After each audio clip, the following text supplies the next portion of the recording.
Welcome back, everyone. It is Friday, November 21st in the NBA. My six favorite plays are on the way, and it feels great to be back. Now, my name is Austin. Thank you, as always, for tuning in. If you've been watching the last few videos, you know Logan has been holding down the fort, and I always talked about it a couple times. I even posted a community post for it, but I've been out since Sunday. Why?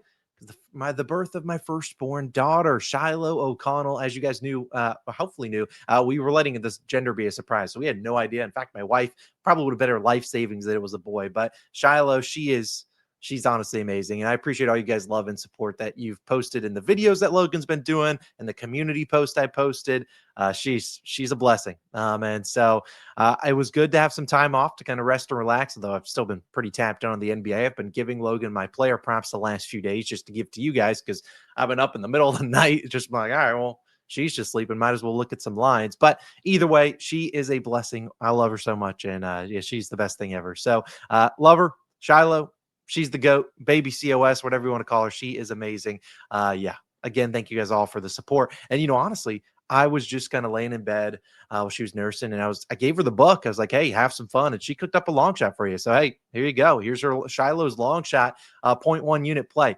I'll be honest, she didn't cook up this, but we're going to dedicate this parlay to her, and we're going to try to cash it on a Friday. I play this for 0.1 unit, threw a little bit of boost on it. You'll notice I'm going to talk about a bunch of these plays in the video. If this cashes, shout at her. I mean, she might have to give out all the picks if this cashes, but again, we'll talk about majority of these plays throughout the video. And again, thank you guys in advance for all the positive comments you show in the comments down below.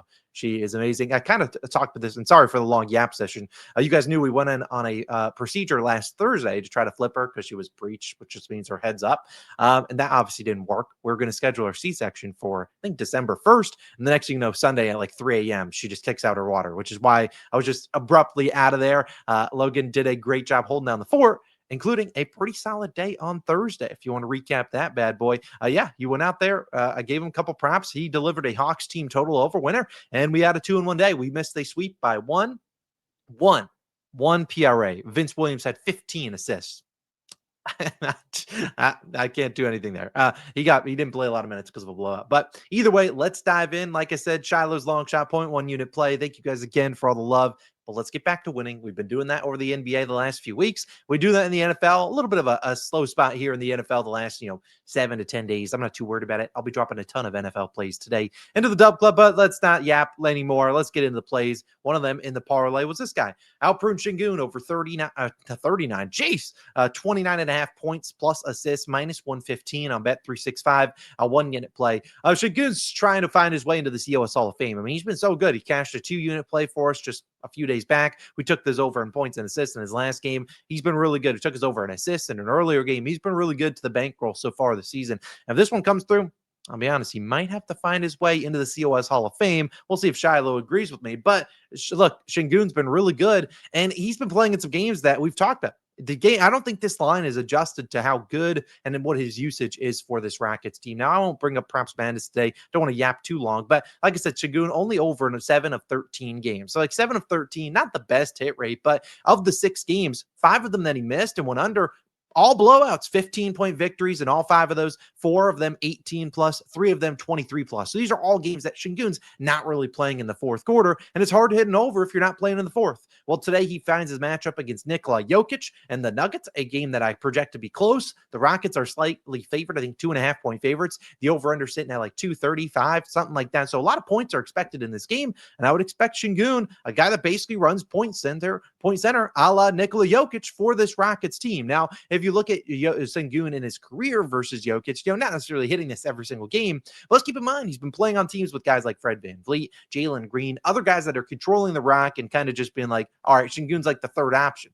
That's not the case here. He's the second, if not the first option. Like Durant gets the ball, but a lot of Durant's touches are via passes from Sengun. So it's like we're killing 2 birds with 1 stone with the chance at an assist there. So again, I still don't think this line is caught up to him. If he plays and this game is competitive, then I think he has as good of a chance at every single game going over this line. I just think the usage is too high. I mean, the guy is shooting 15 to 20 times per night, and he's getting to the free throw line, and he has a good matchup against Jokic. Jokic not known for being a great defender. I think they'll live with him beating him one-on-one. Love Şengün today. He's a beast. We'll roll with him. My second play is on a guy that might not even play today. So if he doesn't play, just skip this play, and I won't even yap about it for too long. It's Darius Garland under 16.5 points, another one-unit play, minus 123 on DraftKings. Also like his under in threes. Now, like I said, Garland might not play. He has not played in when I put his note, he hasn't played since November 10th. He's been out with a toe injury. I did see a report from Shams yesterday that said he was hopeful to suit up for Friday. I mean, it is a play-in, not playing a NBA Cup game, which does mean things for the Cavaliers, a team trying to compete for those games. But again, I don't know if he plays in that. If he does, cool, I'll fade him. But he's only scored 8, 20, and 11 points this season. And the reason I'm fading him is the matchup. 58% of his points come on above the break threes, which the Pacers currently giving up the fewest above the break threes in the NBA. Now, is that because their defense is good, or is it because anyone can get to the rim against them? Probably say the latter. People can just get to the rim, but that's not really Garland's job. That's like Mitchell, Evan Mobley, and those guys. And we've seen him struggle against the Pacers in years past, a team with a lot of ball pressure. And again, Pacers, really good team at limiting those pull-up jump shots, which is how Garland scores. Third fewest pull-up three-pointers allowed in the NBA. Second fewest pull-up twos. So again, Garland could drive here. But again, coming off a toe injury, how explosive is he going to be? Could he get re-injured? Could he be on a minutes restriction? All these things are in factor for us. For the under, I love it. If he doesn't play, whatever. Give me my money back. I'll take it, but I love his under in points. My third play is my final one-unit play of the day. It is a play that I posted into the Dub Club. Again, it is an under in points today. You can join the Dub Club if you want to. The link is down below. 50% off if you want to. Logan hasn't been doing any Dub Club exclusive plays. Just haven't been worrying about those the last few days. They're back, and they're better than ever. We've been dominating those. Again, you can join if you seek, and I would please. I got a lot of diapers to pay for. You can join again if you want to. Exclusive props, parlays, research tools, Discord access, early access to the ladder, which we might have a ladder challenge posted later today. Again, 50% off your first month. If you're interested, link is down below. Let's get into some smaller plays, and we'll start with one that is in that long shot, and it is Cooper Flagg to score 20-plus points. Now, I'll be honest, it's plus 186 on FanDuel. I'm only playing it for a half unit because Flagg's going to all or nothing me. And if we're online, his regular line's like 16.5. I think if he hits 16, score 17 points, he's probably getting to 20. And the fact that the difference between the 16.5 and minus 110 to the 20 plus is plus 186, fine. If he scores 17, 18, or 19, I tip the cap, move on, and live on with my life. But I think this is solid value here for Cooper Flagg, who did miss the Mavericks last game against the Knicks, which Logan did bet on the Mavs to cover, and they did with an illness. Now, I don't really think the illness affects him here. If it does, whatever, so be it. I'll lose a half unit. But Cooper Flagg has not had the greatest start to his season. But look, he has a great opportunity here. He has only scored 20 or more in 4 of 16 games, or 4 of 15, something like that. But one of those 20-point games did come against the New Orleans Pelicans. Who does he play today? The New Orleans Pelicans. The Pelicans in that game, he went 8 for 19 from the field. I mean, 8 for 19 is pretty dang bad shooting the ball. Still came through. This is a team in the Pelicans that I don't think is great defensively. They're ranked 26th in the restricted area points allowed, and that's where Flagg scores about over a third of his points are right there. He scores a lot in transition and as the pick and roll ball handler, 2 areas where the Pelicans rank bottom 10. This is a game with a 232 total. So a lot of points are expected. Derek Queen really coming on for the Pelicans, but he's been playing like their center position, and Derek Queen's kind of undersized. So again, Flagg should get his opportunities. Worst case scenario is Herb Jones is the guy that they stick on to Cooper Flagg, but I don't know if you need to do that. He's just a number 1 overall pick. I mean, I throw him on PJ Washington or D'Angelo Russell or one of those. Either way, I still think Cooper Flagg can get us 20. So I do like his over in points here. I think it's a solid angle to take. Like I said, only a half unit play. If he doesn't come through, whatever. But hopefully he does. Plus 186, too good a value for me to pass up. My next play is going to be an under in threes. If you know unders in threes, they're my best market last season. This season, I haven't really tracked how we've done. I haven't done a ton of them. Today, I'm taking Lowry Markin an under 3.5 threes for a half unit. And I'll be honest, I was typing up his under in points for 1 unit play, but out of respect for Mr. Markin, and I will not do that. That would be rude. He has been so good, but I do think this is a really tough matchup for him to knock down 4 threes. I mean, it's not easy. It's not like you can just luck your way into 4 threes. You need to knock down some shots. Today he faces the OKC Thunder, who will not give him any open looks. I would be shocked if they did that. Now, the reason I did not do the points is because Lowry is capable of going out there and getting 12, 14 free throw attempts. Like the Thunder do give up free throw attempts. They play physical, and Lowry's getting a good whistle. well, then the points might be sweaty. But I don't think he gets the threes tonight. Now, it's only minus 130, a half unit play. Again, out of respect, I would make it a full unit play if Markkanen was on the road, but he is at home, so he probably shoots a little bit better. But here, I got to take a chance here on Fade and Lowry. Now, like I said, Lowry's been insane this season. I mean, no doubt about it. He's averaging over 30 points per game. But he is under this line in about half of his games, 6 of 14, including 6 of his last 11. Went over the first 3 and has slowed down a little bit. Well, not slowed down, but from the 3-point line, maybe. He has scored 30 plus in 4 straight. But again, he has not faced a ton of tough matchups. In fact, 2 matchups this season, he has faced a team ranked top 10 in defensive rating. He faced the Celtics. Well, I don't really consider them to be a top 10 defensive rated team, but I digress. He made 2 threes in that matchup. And then again against the Pistons, where he made 3.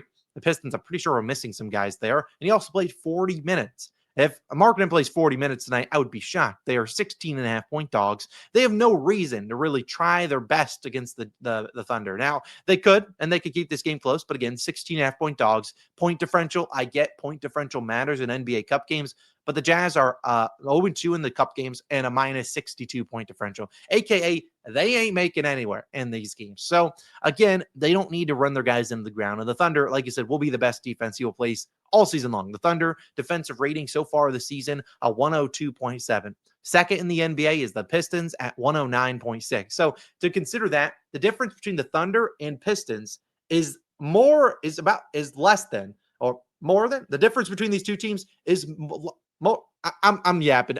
It's basically the Pistons are closer to the 21st ranked defensive team than they are to the number 1 team. They rank second. So again, a big gap between the number 1 and the number 2 overall defense. I'm going to fade him. Markkanen has struggled against the Thunder in his career. His last few games, last 3, 13, 17, and 5 points, making 1, 3, and 1, 3, under in 6 of his last 7. Like I said, I think if he gets there, if it gets to his points line, which is 24.5, is probably cheesing his way on some free throws. I don't expect a lot of open looks from 3. The Thunder do give up 3s, but they always pick and choose their guy to give up 3. So it's not like they're picking. I would be shocked if they're like, you know what? Let's give this guy, Markkanen, let's let him shoot wide open 3s. No, I actually wouldn't be surprised if Lou Dort is his assignment. I know Lou Dort is giving up some size there, but again, Lou Dort, one of the better defenders in the league, and he can get underneath him and make his life difficult and make him drive into the paint, which is kind of what they want to do. I love fading Markkanen here. I'd make it a bigger play, but it is out of respect for him. He's been so good.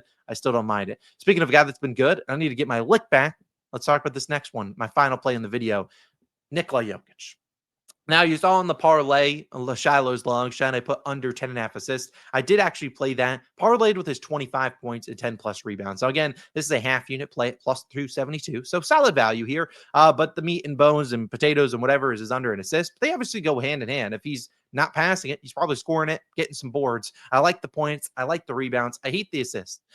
Now, if you recall, I did just fade Jokic for assists. It was that dumb game against the Timberwolves. Was that the Timberwolves game? Where the score bug was down the entire game.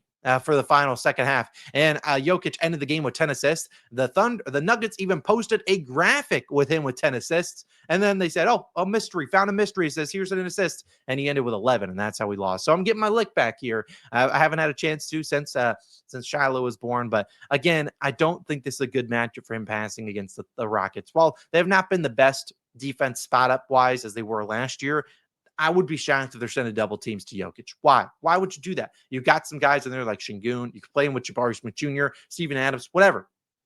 Live with Jokic beating you one-on-one. And I think that's what they're going to do. We've seen them do it in years past against Jokic, and we've seen his last 2 games for them, 5 and 7 assists. Now, one of those games was the end of the season, so it was our final game, so they didn't really run Jokic into the ground going into the playoffs. But again, I don't see them just double teaming him left and right and leaving guys open. And if they do, well, he's probably not scoring 25 points. So again, all these legs are correlated to the rebounds, maybe not. But I do think it's a solid rebounding matchup for him. Defending Şengün, defending Steven Adams, because Steven Adams will play a good amount of minutes with Jokic on the floor. Şengün's normal rotation is like plays the first 6 or 7 minutes, subs out for about 3 or 4. That's when Steven Adams comes in, and Jokic will be in those minutes because Jokic typically plays an entire first quarter, entire third quarter. So again, should be able to pop some rebounds in those games and those minutes, as well as in the minutes where he's with Şengün. Assuming Şengün's not missing, though, I would allow it if Şengün's not missing, if that's what it's going to take. But again, plus 272, I think, is a solid angle. So those are the plays. We have those